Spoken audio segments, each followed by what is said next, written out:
Good morning and welcome to the Maryland Public Service Commission's administrative meeting for December 23rd, 2020. It's hard to believe that we've made it to the eve of Christmas Eve this year, but we've crossed the finish line at last, or we soon will.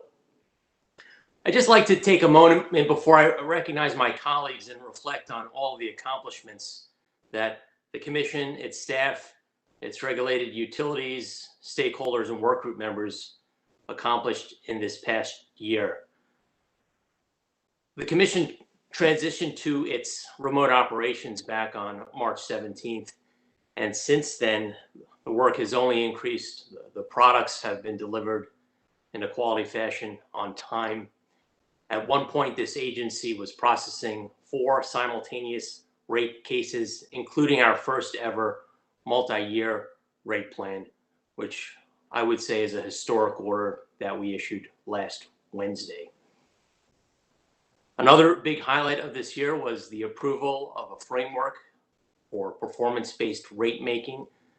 That's been an issue that some states have considered, and I'm glad that Maryland has adopted a path forward for our utilities to consider this type of rate making going forward. To support renewable development in the state, we've approved a number of energy storage pilot programs with more to come. And we also provided more guidance with respect to the development of our utility scale solar, as well as community solar development across the state. Last week, we also issued a very significant order for our energy efficiency program, Empower, to guide the next 3 years and the final 3 years as currently envisioned by the state legislature.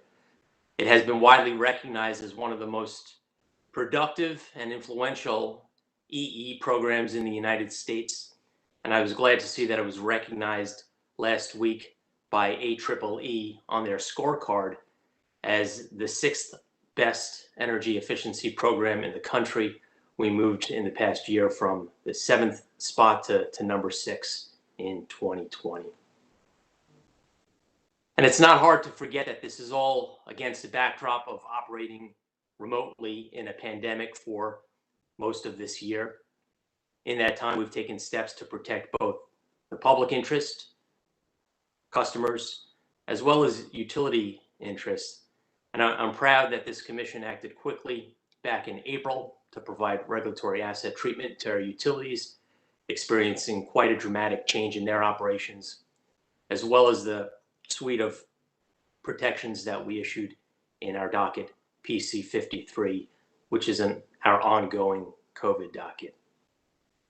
Looking at today's agenda, I am proud of the staff, the quality of all the buck sheets and the analysis that they put into all their writing, as well as the hundreds of pages of orders that were just issued in the past week. It is a heavy burden, but the commission staff has met that head on. I'd also like to thank those who present before the commission over the past year who have adapted to operating in a WebEx environment, which is much more difficult than having your client next to you in the Heinz hearing room on the 16th floor. So I'd like to thank the PSC bar, as well as all the stakeholders and the utility council that come before us weekly. I'd like to now recognize my colleagues who I believe have a few remarks. Commissioner O'Donnell. Thank you, Mr. Chairman. I just wanted to take a moment to reflect on the year a bit myself and remind ourselves, as challenging as this may have been this past year, how remarkable some things have been. The workers, the tens of thousands of workers in the sector that we regulate and operate in have been incredible. They've kept the lights on. They've kept our transportation systems running. They've kept the water flowing, and they've kept the telecommunications system and the gas systems operational as well. And when you think about that in this environment, this pandemic environment, it's really rather remarkable. And we should take a moment to reflect on that and thank the people who kept the power plants up and who responded to storms and kept the lights on and and all the folks who just work so hard in a very challenging and dangerous environment. Also, I wanted to reflect on the efforts of our fellow state agencies, the Office of People's Counsel, the Maryland Energy Administration, the Maryland Emergency Management Administration, MEMA, OHEP, DHCD, and so many others. The Office of the Attorney General, who have helped us, and all the folks down at PPRP, helped us do our job. I want to thank our staff who, as you said, Mr. Chairman, have been remarkable, just phenomenal in producing what is an incredible volume of work on behalf of the citizens of the state of Maryland. And having said all that, and when you list a bunch of, you want to thank people and reflect on the year, you may miss somebody. And so I'll just add in to anybody else I've missed. It wasn't intentional, but I want to wish everybody very happy holidays and a happy new year. 2021 is bound to be better than 2020 was. Thank you, Mr. Chairman. Thank you, Commissioner. Commissioner Herman. Thank you, Mr. Chairman. I obviously support and reiterate everything that my colleagues said. And I'm going to do some of the same, use some of the same material, but I'm going to get a little more specific. And again, thanks to everybody in the industry. We really appreciate everybody adapting to what we've done. And I really wish all of you a, happy and a healthy new year. And I look forward to seeing you all in person next year as soon as we can do that safely. But I'd especially like to also thank our staff who have done such an amazing job this year. And usually we get to thank them in a very different way. And I have to say it's a lot more entertaining and a lot more fun and usually pretty tasty as well. But we're not able to do that this year. So I'm going to go through and thank some divisions specifically, and I hope I don't miss any. I've been through our phone list, but I want everybody to understand, and I know that you all do, that it takes more than just the people you see on these calls to make this commission run. So I'd like to thank our executive secretary and his staff. Thank you, Andrew, and everybody. Our IT department. Good heavens, I know I certainly couldn't get by without our IT department. Our law judges who have been running hearings and conducting proceedings, our engineering division, our staff counsel who we do see all the time, thank you all. Our consumer affairs division who are taking questions and complaints from customers all the time. Our Office of General Counsel who has done, golly, just amazing work over the last couple of months. Our electric division, our gas, telecom, and water division, our administrative staff, our fiscal staff, energy analysis and planning, and our amazing advisors. I can't say enough about how hard they have worked behind the scenes. It's just been a remarkable lift. So thank you all very much. I hope everybody gets to take a nice break and have a very happy and healthy new year. Thank you, Mr. Chairman. Thank you, Commissioner. I have two more items that I would just like to mention in passing before we turn to the agenda.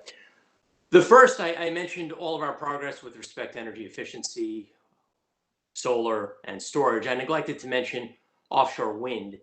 And today is a particularly special day because it marks the beginning of the shot clock, which is a 180-day period that runs starting today through June 21st of 2021 to allow interested developers to bid into the 1,200 megawatts of additional capacity that was authorized by the General Assembly in the Clean Energy Jobs Act. We were notified yesterday by our independent consultant that they have deemed the first application complete, and that triggers today the 180-day clock. So I would encourage any developers that would like to bid on this of capacity to visit our standalone website, which is mdoffshorewindapp.com, and to file their bid before the close of the period there. And I forgot, as I was hearing the thanks given by Commissioner O'Donnell and Commissioner Herman, just on a personal note, I'd like to thank Paula Carmody, who has been our People's Counsel.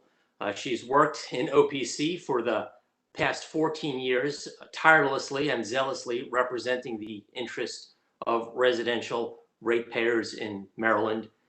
Her advocacy has been known nationally, and she has left a legacy and some very big shoes to fill as she ends her tenure on December 31st. So thank you to People's Counsel Carmody. With that, we will turn to our administrative meeting, beginning with approval of the minutes from December 16th, 2020. The vote begins with Commissioner Herman. Aye. Commissioner O'Donnell. Aye. Commissioner Linden. Aye. And Commissioner Richard. Aye. I vote aye. The minutes are approved. Good morning, Mr. Secretary. Morning, Mr. Chairman. There are 3 items on today's consent agenda. Item number 1 is an amended interconnection agreement from Verizon Maryland LLC and Lumos Networks of West Virginia, Inc. And item number 2 is an amended interconnection agreement from Verizon Maryland LLC and Quantum Shift Communications, Inc. And finally, item number 3 is a joint application from Extenet Systems Inc., Hudson Fiber Network Inc., Extenet Asset Entity LLC, Mountain Royal Holdings LLC, and J.H. Killington Communications LLC for approval of the acquisition of an indirect minority ownership interest in the indirect parent of 3 Maryland telecommunication companies. Thank you. Seeing no questions on these consent agenda items, I would move that with respect to items number 1 and 2, approve the interconnection agreement amendment 10 days after a 30-day comment period unless adverse comments are filed.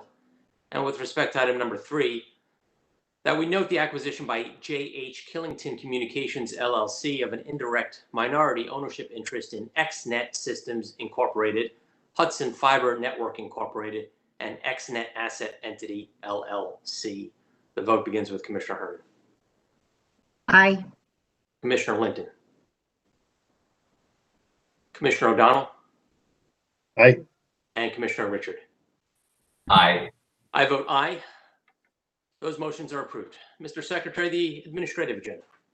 Mr. Chairman, item number 4 on today's administrative agenda is tariff supplement concerning standard gas service line extension charges from Baltimore Gas and Electric Company. On this item for staff, we have Afton Hauer and Lloyd Spivak.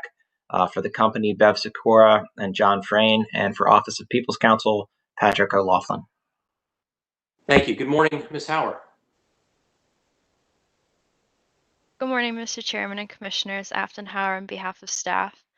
On November 17, 2020, BGE filed Supplement 469 PSC MD G-9 Standard Gas Service Line Extension Charge. In this filing, the company proposes to increase the per foot charge from $17.39 to $18.22 for gas line extensions up to 150 feet based on the annual review of charges. For residential gas extensions up to 150 feet where no main extension is required, no change is necessary, and the standard charge will remain $0.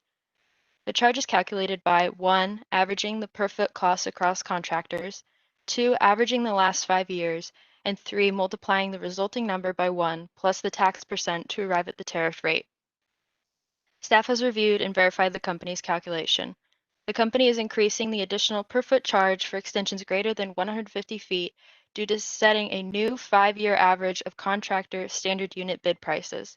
The new 5-year average price excludes the 2016 additional cost per foot and is replaced with the 2021 cost, which is slightly higher. The estimated impact of the increased charge for service line extensions greater than 150 feet is $59.76 per extension and applies to a small subset of extensions, as approximately 50 customers per year have service line extensions greater than 150 feet. Staff recommends the Commission accept the proposed tariff for filing with an effective date of January 1st, 2021. Thank you. Thank you, Ms. Hauer.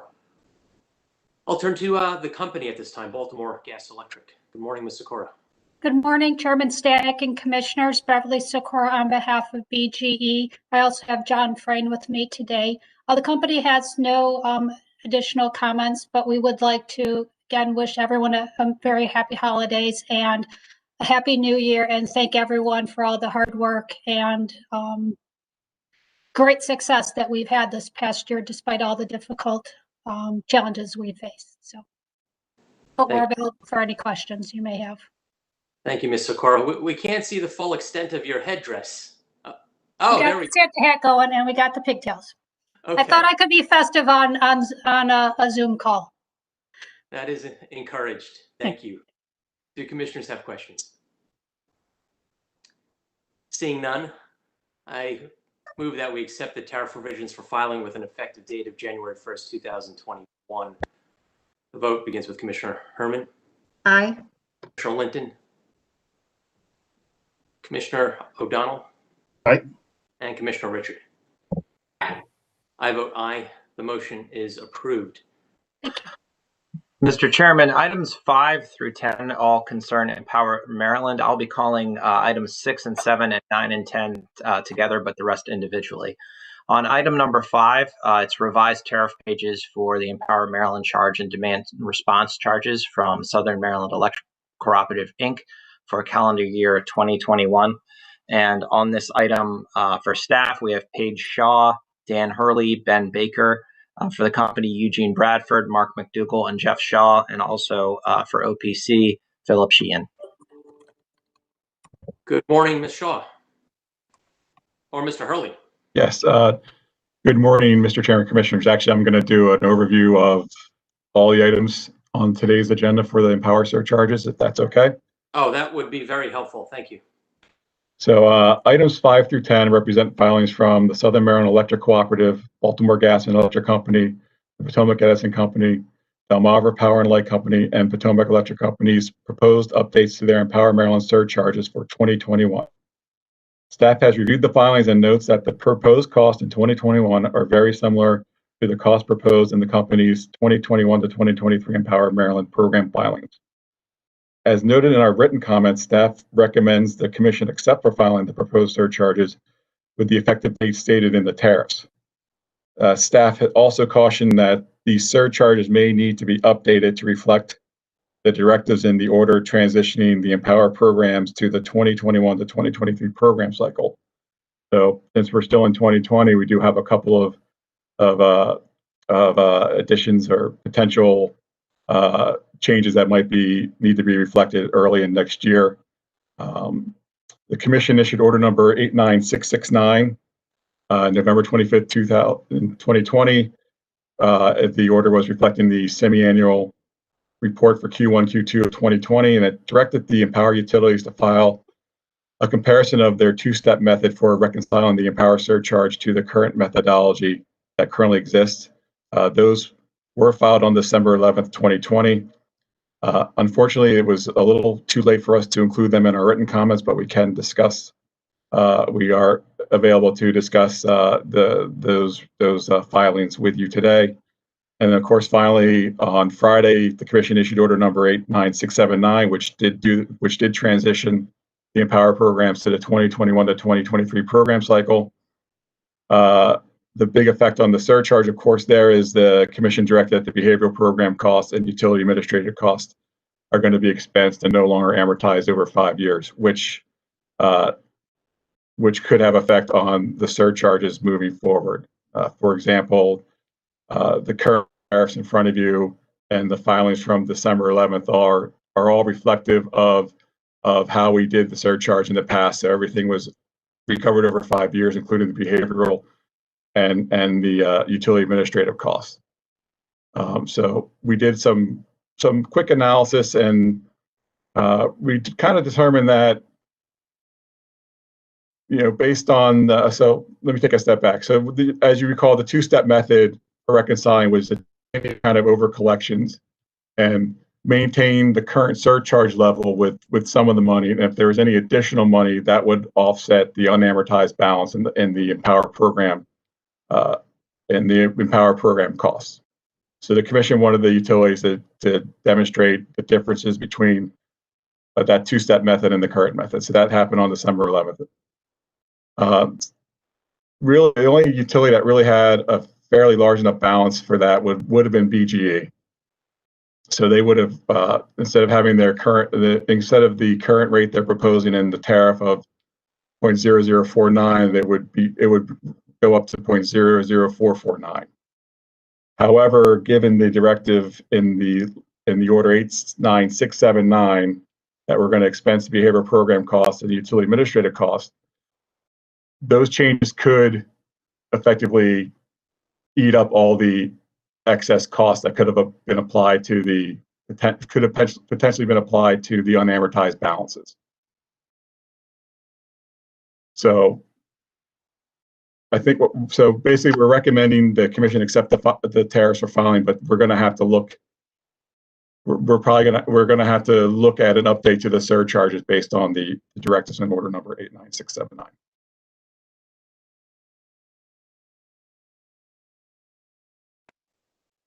Thank you for that overview, Mr. Hurley. Do commissioners have questions?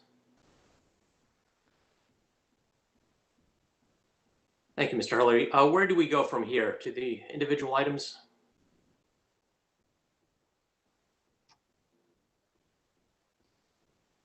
I think what we did last year was we did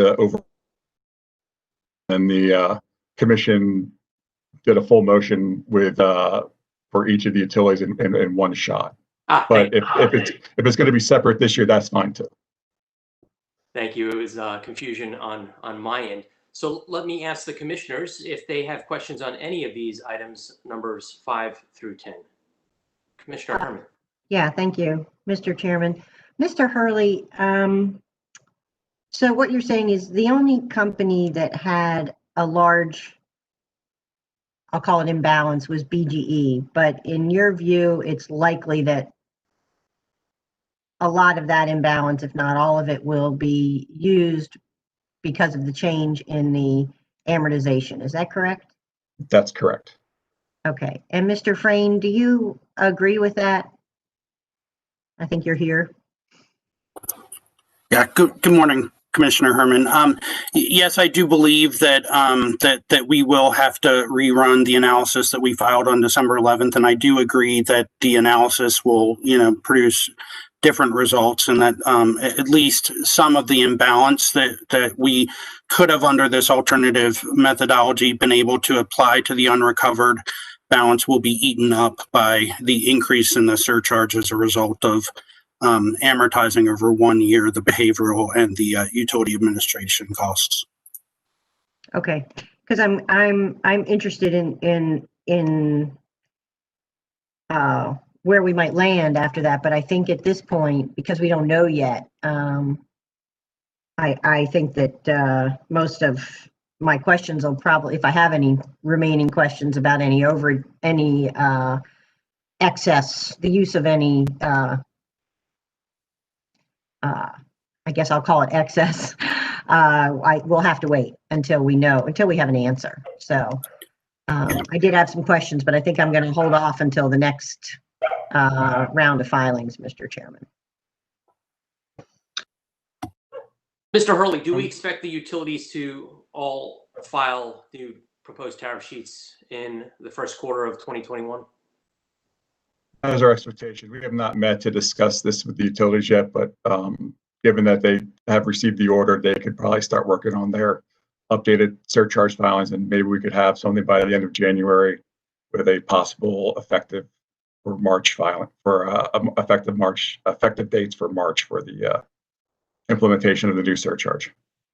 Thank you. We recognize that it was not an insignificant order that was issued on Friday with dozens of determinations, so it's reasonable that the parties have some time after the holidays to process and digest. Do any of the utilities with respect to items number 5 through 10 wish to address the commission based on Mr. Hurley's overview? Hearing none, I will propose that with respect to items number 5 through 8, we accept the tariff provisions for filing with an effective date of January 1st, 2021. And with respect to items number 9 and 10, that we accept the tariff revisions for filing effective with January 2021 billings. The vote begins with Commissioner Herman. Aye. Commissioner Linton. Aye. Commissioner O'Donnell. Aye. And Commissioner Richard. I vote aye. The motions are approved. Thank you. Mr. Chairman, item number 11 is the 2020 Electric Distribution Investment Surcharge Report from the Potomac Edison Company and associated tariff revisions. On this item for staff, we have Christopher Lowe, David Hoppick, and Mark Riley. For the company, Jeff Trout, Ray Valdez, and David Bedard. Good morning, Mr. Lowe. Good morning, Mr. Chairman, Commissioners. Christopher Lowe on behalf of staff. This item is the second annual report and tariff filed by the Potomac Edison Company for its Electric Distribution Investments Surcharge, EDIS. Under Public Utilities Section 7-202, the electric company tariff is to include its rates and charges, terms and conditions, policies and practices, and providing regulated services. In order number 89072, case number 9490, the Commission approved the surcharge to recover costs of reliability improvements regarding distribution automation schemes with closers and underground cable replacements. The 2020 work reported in this EDIS filing includes installation of 2 DA schemes, replacements of 15 reclosers, and about 54 miles of underground cable. As discussed in the staff comments, staff has reviewed the proposed work, cost estimates, and the calculation of the surcharges for different customer classes, and determined they were correctly calculated. With all of the proposed changes in the 2021 EDIS charge, an average residential customer using 1,000 kilowatt hour, the surcharge of $0.0006 per kilowatt hour will result in an increase in the monthly bill of $0.3. Staff recommends that the Commission approve the Potomac Edison 2020 EDIS report, and staff also recommends that the Commission accept the related Potomac Edison tariff with the effective date of January 1st, 2021. Thank you. Thank you, Mr. Lowe. We'll turn to a representative of the company. Good morning, Mr. Chairman, Commissioners. Jeffrey Trout for Potomac Edison. First, let me join in the congratulations and best wishes that have been expressed by others this morning. We agree with staff's analysis, and we are available to answer any questions you have. Thank you. Do the commissioners have questions on the EDIS report? Seeing none, I would move that we approve the report and accept the related tariff revisions for filing with an effective date of January 1st, 2021. The vote begins with Commissioner Herman. Aye. Commissioner Linton. Aye. Commissioner O'Donnell. Aye. Commissioner Richard. Aye. I vote aye. The motion is approved. Mr. Chairman, item number 12 is also from the Potomac Edison Company, consisting of tariff revisions to reflect its 2021 Cogeneration Public Utilities Regulatory Policies Act project surcharge. On this item, for staff, we have Kevin Mosier, and for the company, Jeff Trout and Ray Valdez. Thank you. Mr. Mosier. Good morning, Commissioners, Mr. Chairman. By letter dated November 25th, 2020, Potomac Edison proposed to update its tariff to reflect its cogeneration PURPA project surcharge for the period of January 2021 through December 2021. In case number 8797, the Commission approved a settlement agreement that authorized the implementation of the Warrior Run surcharge. The surcharge is designed to recover the contract payments less the revenues received from the sale of power. The current residential rate of 1.266 cents will be decreased to 1.2642 cents, a 1.9% decrease. Staff reviewed the supporting documentation PE submitted and believes the components have been calculated in accordance with the settlement agreement. Staff therefore recommends that the Commission accept the revised tariff pages with an effective date of January 1st, 2021. Thank you. We'll turn to a representative from the company. Again, Mr. Chairman, the company agrees with staff's analysis. We're available to answer questions, but have no other comments. Thank you, Mr. Trout. I recognize that earlier this year, FERC has embarked on a relook or revisit of the 1978 PURPA law and regulations, and we should expect to see some changes in the coming year. Obviously, this would not have any impact on the settlement agreement that is currently in effect. Mr. Mosier, I may have mixed it in the buck sheet, but I was just curious. When does the settlement agreement terminate, if you know? I believe it's 2030. That is correct, Mr. Chairman. Thank you. All right, so we'll be seeing these filings absent any change to the agreement for the next 10 years. Is that correct? Yes. Thank you. Do the commissioners have questions on this item? Commissioner Richard. Yeah, just one question. There's been a lot of talk about trying to accelerate the closure of coal plants in Maryland. Should the Warrior Run close before 2030? Are the ratepayers protected? I just would like to understand what the agreement states. Should there be a desire to close that plant early? I'm not 100% positive, but I believe that unless the plant runs, ratepayers don't have to pay for it. They only have to pay for generation. So I believe if it shuts down, that ratepayers would no longer be paying this surcharge. Okay, good. I think that's good for policymakers to know that. So thank you. Commissioner O'Donnell. Thank you, Mr. Chairman. So we talk about these surcharges as if they're insignificant. They're not, and especially this one's not. So just to ask staff a couple questions to kind of frame that.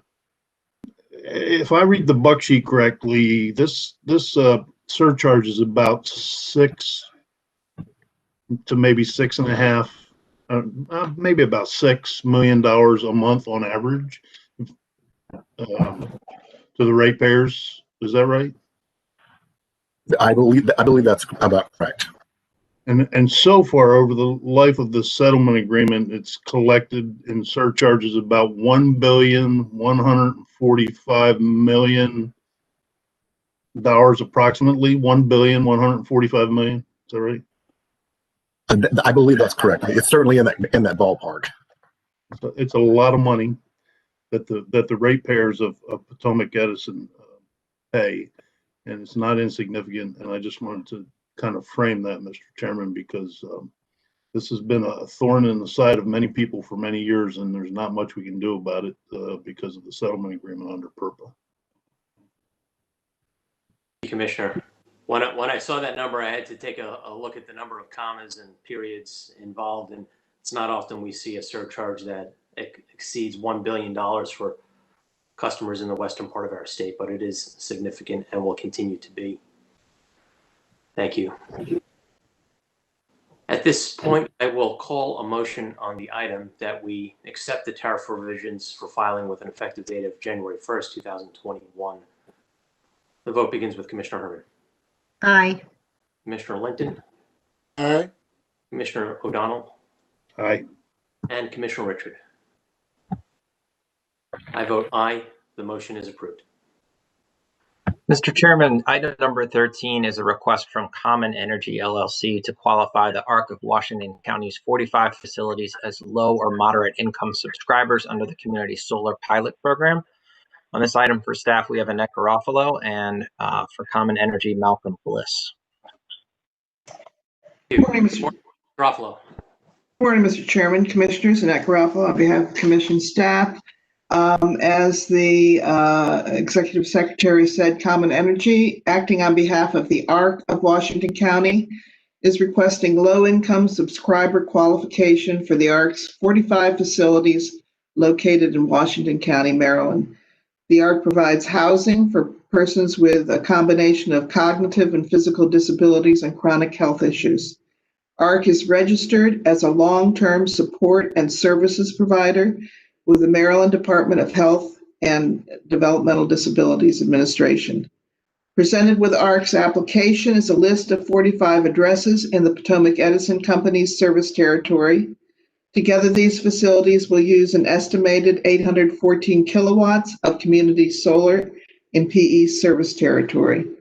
According to ARC's application, the electric bill at each location is registered to ARC. Residents of the ARC at the addresses listed have been deemed eligible by DDA to be placed in a community pathways waiver as a requirement for residency. To qualify for the community pathways waiver, a resident must, among other things, be eligible for Medicaid. By letter order dated February 14th, 2020, the Commission found that self-attestation plus proof of participation in the Medicaid program was sufficient to qualify as an alternative means to verify LMI status under COMAR 20-620303D.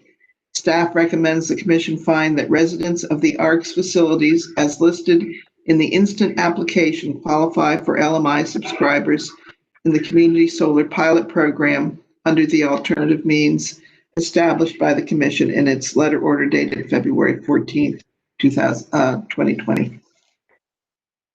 Thank you, Ms. Groff.